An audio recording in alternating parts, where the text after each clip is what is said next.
मोहन सातम देख विशेष, मोहन सातम देख विशेष। अखंड तिमार हुए सुखधामी, अखंड तिमार हुए सुखधामी। पूर्ण प्रकाश भयोर में, पूर्ण प्रकाश भयो में।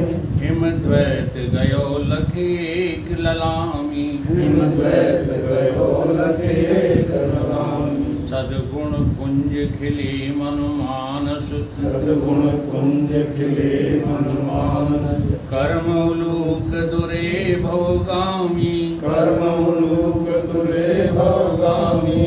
आत्म रूप विराज रहे, आत्म रूप विराज रहे।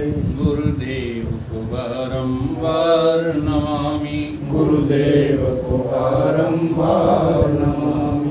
ब्रह्मचर्य प्रति सो अखंड धृति, ब्रह्मचर्य प्रति सो अखंड धृति। सुकृति सन्मार्ग किए जिन तय, प्रति सन्मार्ग किए जिन तय। प्रकृति से परे विकृति को हरे, प्रकृति से परे विकृति को हरे। संसति संताप किए जिन क्षय, संसति संताप किए जिन क्षय। जगती में जितेंद्र करी जागृति, जगती में जितेंद्र करी जागृति। निर्मल सद ज्ञान दियो निर्भय, निर्मल सत ज्ञान दियो निर्भय। श्रोता समाज सभी बोलो, श्रोता समाज सभी बोलो। श्री सतगुरुदेव भगवान की जय। श्री सतगुरुदेव भगवान की जय। परम पूज्य स्वामी निश्चल दास जी कृत ये विचार सागर ग्रंथ जिसका अध्ययन चल रहा है, चतुर्थ तरंग का दोहा नंबर 171, प्रसंग नंबर 171।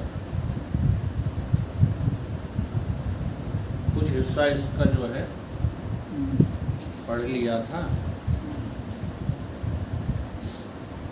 जहाँ से बात जो है छूटी थी। अधिष्ठान चेतन सहित जो माया में आभास,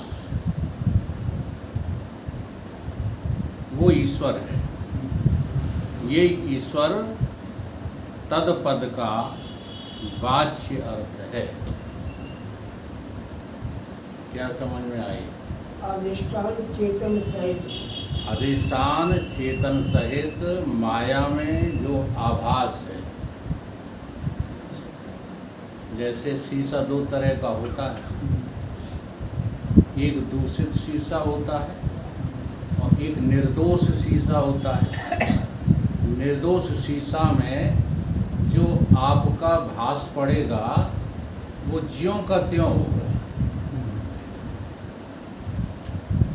जैसे देह, आपका देह है और शीशा सामने रख लो, तो शुद्ध शीशा में, निर्दोष माने शुद्ध शीशा, आपके चेहरे पे इतना बारीक तिल भी होगा वो भी आ जाएगा, स्पष्ट दिखेगा।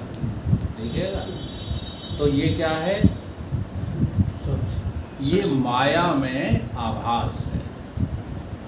शुद्ध अंतःकरण माने माया। अधिष्ठान सहित माया में आभास। आ रही बात समझ? आभास है वो। अब उस माया में जो आभास आ रहा है, उसी जो है आभास को तत् कहकर पुकारते हैं कि वो ईश्वर है। अब वो ईश्वर जब कहते हो तो परोक्ष जो है होता है, प्रत्यक्ष नहीं होता और अपरोक्ष भी नहीं होता। इसलिए माया में जो प्रतिबिंब चेतन का है वो ईश्वर कैसे कहलाता है? तदपद का वाच्य अर्थ है, असली ईश्वर नहीं है।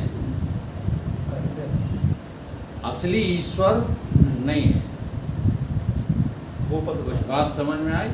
तद पद का वाच्य अर्थ है। क्यों? क्योंकि आप अभी जीव बने बैठे हो, तो जीव को किसी जो है शक्ति की आवश्यकता है। बिना शक्ति के कोई जीव तो आगे बढ़ता नहीं। गर्भ में तुम कैसे पल गए, आज भी तुम्हारी जो है अंतर पूर्ति कैसे होती है बिना ईश्वर के। तो ये जो ईश्वर उतना ही कल्पित है जितना कि जीव। ये देखना अपरोक्ष और परोक्ष को काम। हाँ, ये भी जो है समझने लायक। एक शब्द है परोक्ष और एक शब्द है प्रत्यक्ष। पहले प्रत्यक्ष को समझो तब परोक्ष समझ में आएगा। और एक है जो है अपरोक्ष। इन तीनों शब्दों को समझना, हम बोलते रहते हैं लेकिन समझ में नहीं आते। प्रत्यक्ष कहते हैं इंद्रियों के विषय, जो इंद्रियों के द्वारा हमको दिखाई देता है, सुनाई देता है, जाना जाता है। अरे फिर तुमने गड़बड़ कर दी। अभी जानना शब्द मत लीजिए, जानने शब्द में तो अपरोक्ष दृढ़ हो जाएगा। ज्ञान हो जाएगा। यही तो अहंकार लिए घूम रहे हो, हम जानते हैं। क्या जानते हो? ये जो जानना है वो इंद्रियों के उधारी से है। इंद्रियजन है। जिस दिन इंद्रियां नहीं रहेंगी तुम्हारा जानना धरा रह जाएगा, घें हो जाए और क्या जो मर गए। जो जानता है वो कभी मरता नहीं है। इसीलिए तो ये सब छोड़ना है। ये जो बातें कही जाती हैं वो किसी को जलाने के लिए, तड़पाने के लिए नहीं कही जाती है। जब तक वैराग नहीं होगा तब तक ये ज्ञान विषय समझ में आने वाला नहीं है। चाहे जितना मूड पटको, वैराग जिंदगी में बहुत जरूरी है और वो विवेकपूर्ण होना चाहिए। ठीक है, तो प्रत्यक्ष की परिभाषा समझो, जो तुम्हारी ज्ञानेंद्रियों का विषय है। ठीक, अगर ज्ञानेंद्रिय नहीं है तो प्रत्यक्ष नहीं हो सकता। अगर तुम्हारे पास ज्ञानेंद्रिय नहीं, जैसे सपना प्रत्यक्ष नहीं है, प्रत्यक्ष है। नहीं, सपना तुमने जो देखा है वो प्रत्यक्ष है। अब बताओ कि परोक्ष है कि अपरोक्ष है?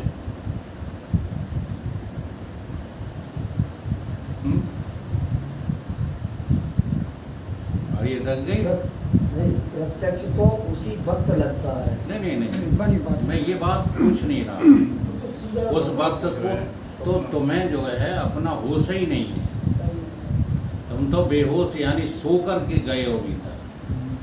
इसलिए वहाँ का जो विवरण किया गया स्वप्न का, वो तुमको उस समय पता थोड़ी है। नहीं, उस समय तो तुम बिल्कुल जागृत जैसा ही स्वप्न में स्थिति है तुम्हारी। लेकिन जब जग जाते हो तब उस स्वप्न को तुम क्या कहते हो? मिथ्या है कि सत्य है? कल्पित है कि जो है वास्तविक है? कहते हो कि नहीं कहते? तो उस समय की बात नहीं कर रहे हैं हम, जो है परोक्ष अपरोक्ष की बात कर रहे हैं और प्रत्यक्ष की। तो जो सीधी सी परिभाषा है, जो इंद्रियों का विषय है वो प्रत्यक्ष है। प्रत्यक्ष है। ठीक है, और जो इंद्रियों का विषय नहीं है और फिर भी जो है मैं करके है, चाहे कुछ हो, चाहे सपना हो या कोई कल्पना हो या मेडिटेशन हो, ध्यान हो, कुछ भी हो, उसे अपरोक्ष अपरोक्ष कहते हैं। ठीक है, अब ये परोक्ष क्या है?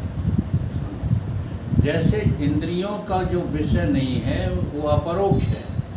ठीक है, और जो मन का भी विषय नहीं है, बुद्धि का भी विषय नहीं है, वो परोक्ष है। सपना तो तुम्हारा मन का और बुद्धि का विषय है। अगर मन बुद्धि स्वप्न में न होती तो स्वप्न की कल्पना खड़ी ही कैसे होती? लेकिन वहाँ पर मैं करके ही है, इसलिए अपरोक्ष है। आ रही बात समझ है?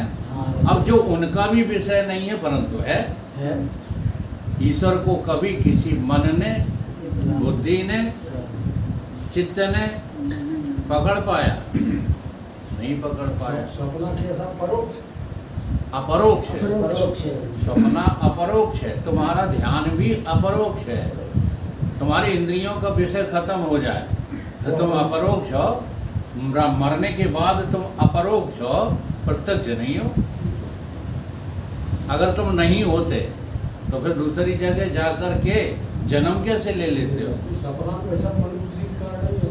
अरे आप समझो बात को, हम कह क्या रहे हैं? जो इंद्रियों का विषय नहीं है वो अप्रोक्ष है। वो अपरोक्ष है। अब वो मैं करके है, वहाँ कुछ भी ना हो लेकिन मैं तो हूँ। मैं हूँ कि नहीं हूँ? तो जो पूरा सपना संघात है वो मैं ही हूँ, कोई और है?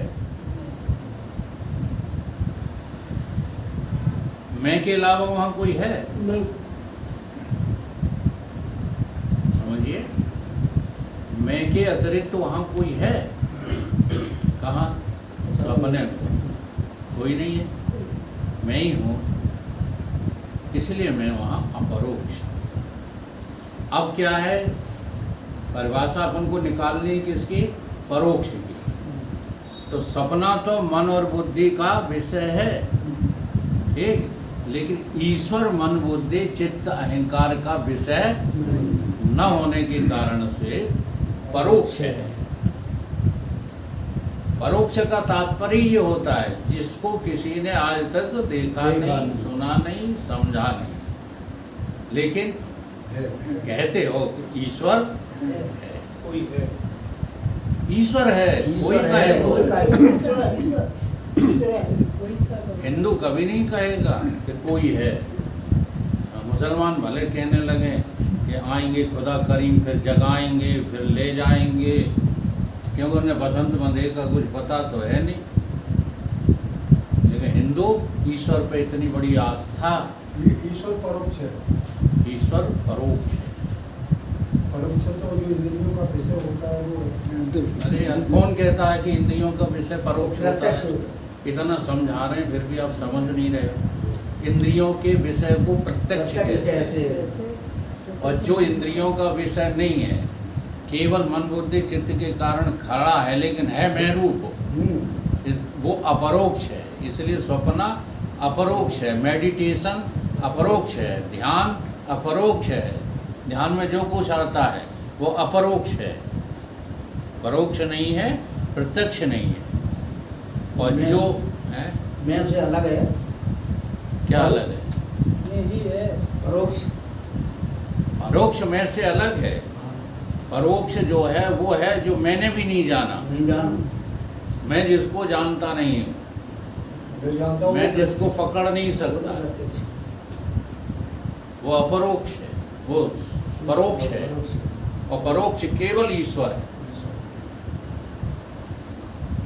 परोक्ष केवल ईश्वर है, ईश्वर के अलावा और कोई। इसलिए ईश्वर के जो भाग हैं वो भी कैसे हैं? परोक्ष है। ब्रह्मा विष्णु महेश परोक्ष है कि नहीं? क्योंकि वो ईश्वर ही है। आप समझे? अब परोक्ष भी कोई सत्य नहीं होता और प्रत्यक्ष भी कोई सत्य नहीं होता। सत्य तो केवल अपरोक्ष होता है। अपरोक्ष में जो है क्या है? सापेक्ष सत्य और निरपेक्ष सत्य। तो स्वप्न आदि, ध्यान आदि ये सापेक्ष सत्य हैं, केवल ब्रह्म चेतन आत्मा ही निरपेक्ष सत्य है। तो यहाँ पर ईश्वर के सापेक्ष है। ईश्वर जीव की अपेक्षा से है, लेकिन वो अपरोक्ष नहीं है। ये अपरोक्ष दो प्रकार का मैंने बताया, सापेक्ष अपरोक्ष और निरपेक्ष। और निरपेक्ष अपरोक्ष। अभी चर्चा आएगी। और दृढ़ अपरोक्ष। और दृढ़ अपरोक्ष तो ज्ञान को ही कहते हैं। जब तुमको ब्रह्म बोध हो जाए, उसको दृढ़ता आपकी जो है हटे नहीं कभी भी, उसको दृढ़ अपरोक्ष कहते हैं। एक अपरोक्ष होता है, एक दृढ़ अपरोक्ष होता है। अपरोक्ष का तो ज्ञान सबको हो जाता है, लेकिन दृढ़ता नहीं आ पाती। जब तक दृढ़ता नहीं आ पाती तब तक हम ज्ञान अज्ञान में कभी भी बदल लेते हैं। जैसे हमें संसार की दृढ़ता है, हाँ। ऐसी दृढ़ता जैसे संसार की दृढ़ता ही तो है, सही तो है। इसलिए तो दुकान मकान नहीं छूट रहा।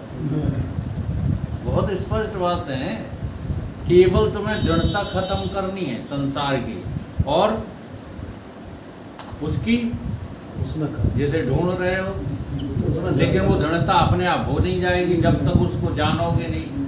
तो उसको जानना अपरोक्ष ज्ञान है, और जानने के बाद उसका अभ्यास करके दृढ़ हो जाना। निध्यासन हाँ, निधिध्यासन और शोधन।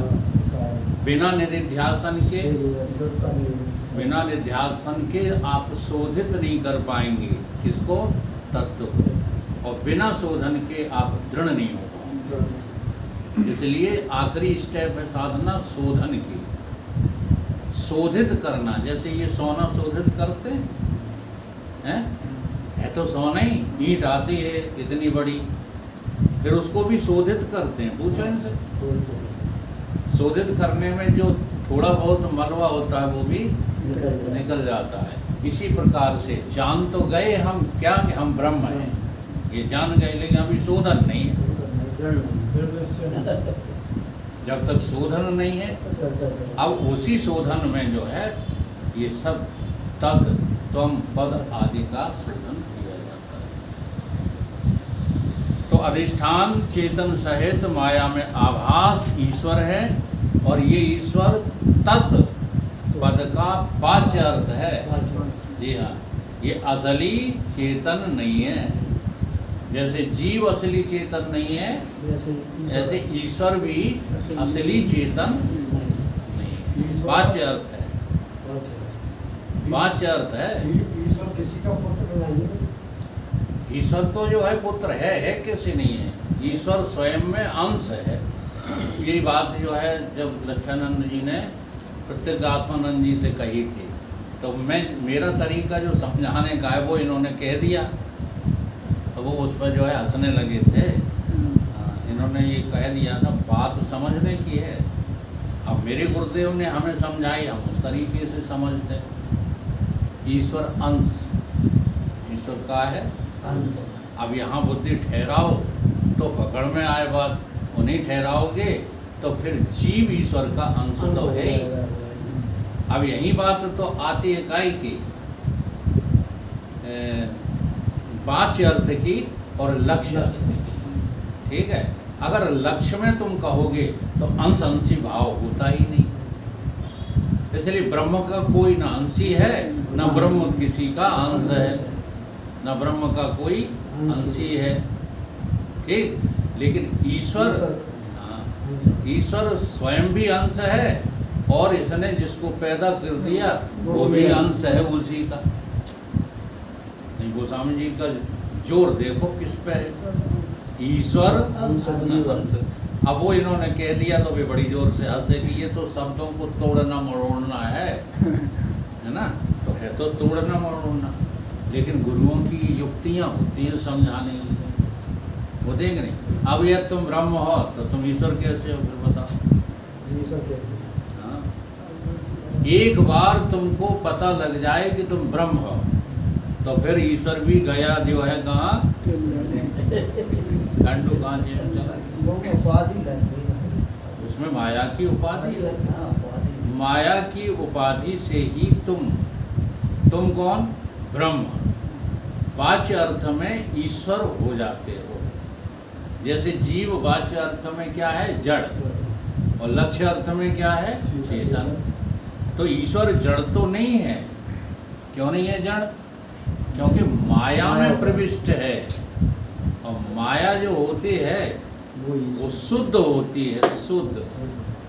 और शुद्ध में कभी चेतन अशुद्ध हो ही नहीं सकता।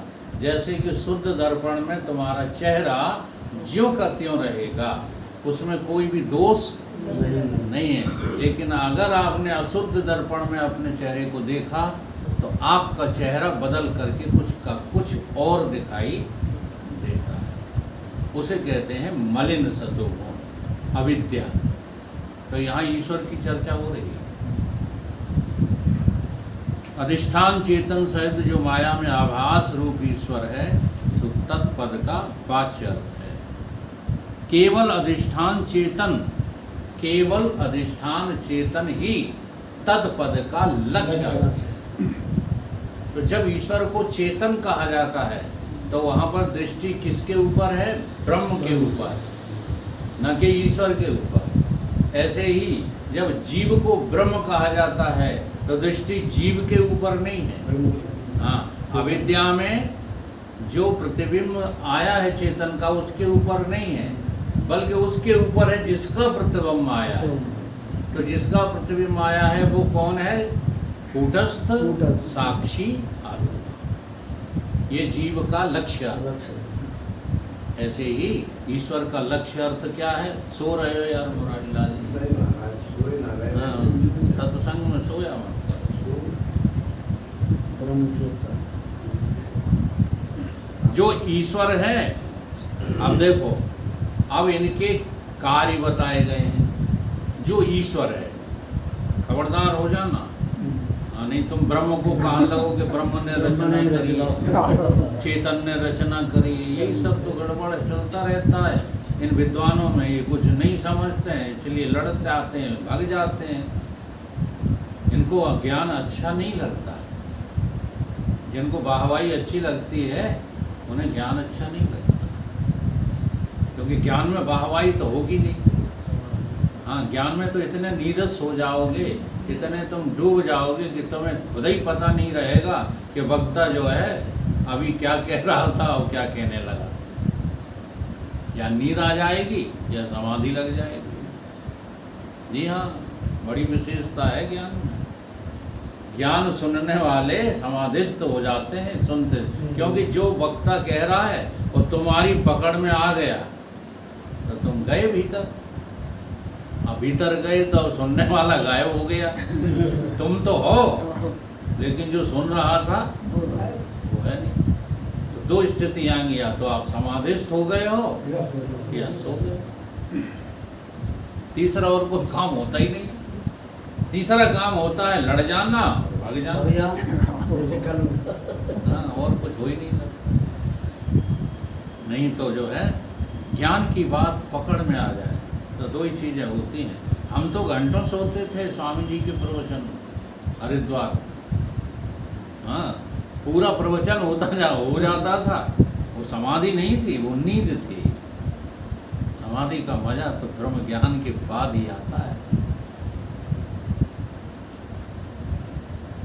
जो ईश्वर है सोई जगत की उत्पत्ति, पालन और संहार करता है। अब आगे समझ में, जो माया में चेतन का प्रतिबिंब है, आभास है, ठीक है, वो तत्पद का जो है लक्ष्य अर्थ ईश्वर, वो तत्पद का भाष्य अर्थ जो ईश्वर है, वो ही अब ब्रह्मा बन करके क्या करेगा? उत्पत्ति। ब्रह्म नहीं करता, ब्रह्मा।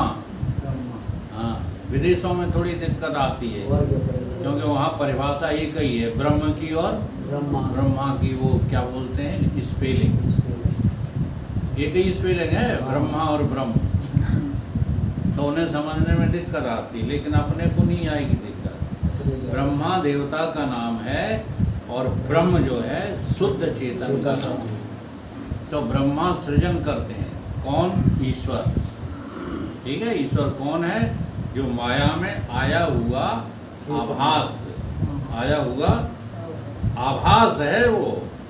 समझ रहे हो? सब भास में हो रहा है, चेतन में कुछ नहीं होता। हाँ, चिदाभास में सब हो रहा है। अच्छा बुरा, ऊंचा नीचा, ईश्वर जीव, ब्रह्मा विष्णु महेश, कीड़े मकोड़े सब किस में है? आभास में। आ रही बात समझ में? तो ये आभास है, वही ईश्वर बनकर, ब्रह्मा बन करके जगत की रचना करता है, विष्णु बन करके पालता है, और शंकर होकर के संहार करता है। कैसे? आभासित वासता था, अभी तक वो भ्रम मात्र था, अब भ्रम टूट गया, भास अभी भी रहा है, भास अभी भी रहा है, और गुरुदेव की कृपा से भ्रम टूट गया। इसलिए हम ब्रह्मा होते, विष्णु होते हुए भी हम कोई नहीं है, हमें पता, हम तो ब्रह्म हैं। इसलिए ज्ञानी को अभिमान छू नहीं सकता। और तुम ज्ञानी नहीं हो, कितने बड़े भक्त बने रहना, अभिमान तो तुम्हें जो है परेशान करेगा। इसलिए वो स्वामी जी ने लिख दिया है, अस अभिमान जाए जिन भोरे। अब ये जो अभिमान है मेरा अलग रहने का, आभास को ये अभिमान है कि मुझे जो है मूल बिंब से नहीं मिलना, क्योंकि अगर मिल गए तो फिर कुछ रहेगा ही नहीं। इसलिए हमें आनंद लूटना है। आनंद लूटने के लिए इतना अभिमान बना रहना जरूरी है। कितना?